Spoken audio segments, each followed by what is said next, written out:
A pergunta vai para o senhor Júlio Avelar, já que é ping-pong, né? Um de cada vez. No último sábado ocorreu um episódio do jogo entre Bahia e Grêmio, na Arena Fonte Nova, em que o time gaúcho, fato esse que o meu amigo, irmão, presidente da CPI, passou inclusive o vídeo aí. Renato Gaúcho alega que uma pessoa externa no jogo teria influenciado o árbitro na expulsão do atleta do banco do Grêmio. Essa pessoa consta hoje na súmula como delegado da partida. O senhor, como diretor de competições, poderia explicar como se dá esse controle de quem fica à beira do campo? Como é feito esse credenciamento? Há a possibilidade de interferência externa de agentes não credenciados à beira do campo? A pessoa em questão, ela estava trabalhando como delegado de partida. Ao que me consta, não houve qualquer interferência externa. Inclusive, a CBF recentemente até divulgou os áudios do VAR, né, onde mostra que o quarto árbitro, imediatamente após a ofensa verbal, ele comunica ao árbitro da partida o ocorrido. Então, eu desconheço qualquer interferência externa relacionada a esse delegado de partida que estava dentro das suas atribuições normais, no posicionamento correto, devidamente credenciado para trabalhar à beira do campo. E, continuando na resposta da sua pergunta, é que o controle do credenciamento ele é feito em todas as partidas, né, pelas federações locais essas que trabalham como a CBF ou como braço da CBF na organização de qualquer partida de futebol no país. Mas é só uma curiosidade, senhor Júlio.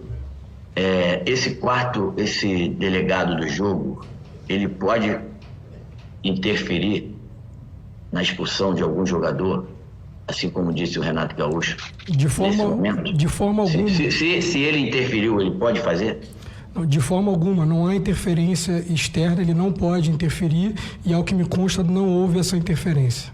E agora a última para o senhor Eduardo Gussen, né? Sobre os relatórios de monitoramento produzidos pela empresa Sport Radar, entendemos que alguns são disponibilizados à CBF através de um contrato guarda-chuva com a FIFA e outros são relativos a um contrato direto com a CBF com a Sport Radar.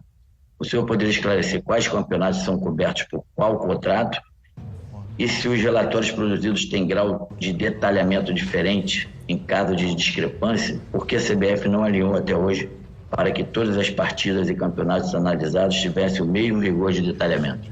Existem diferentes graus de monitoramento e nós acompanhamos isso tudo, como eu disse anteriormente, vou fazer chegar às mãos de Vossa Excelência em tempo e hora, através de acordos de cooperação ainda, porque o nosso objetivo é ampliar esses acordos de cooperação, transformando em convênio com o Ministério da Justiça, com a Polícia Federal e com o Ministério Público, através do Conselho Nacional de Procuradores Gerais. Então, todos os órgãos que detêm atribuição de fiscalização vão estar integrados com o Ministério Público, com a Confederação Brasileira de Futebol, recebendo essas informações através do passaporte.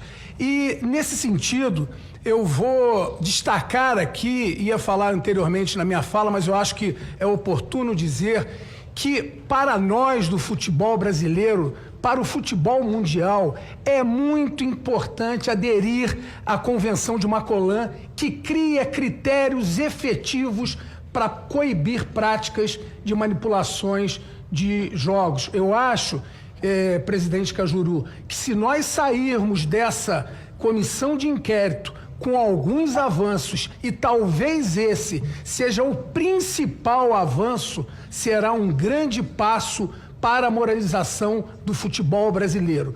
Nós nunca vamos poder dizer que não vai haver mais nenhuma situação de manipulação, mas nós estaremos inseridos num contexto mundial, e isso, para o futebol, para a cultura brasileira, é muito importante. Trará segurança e trará rigidez.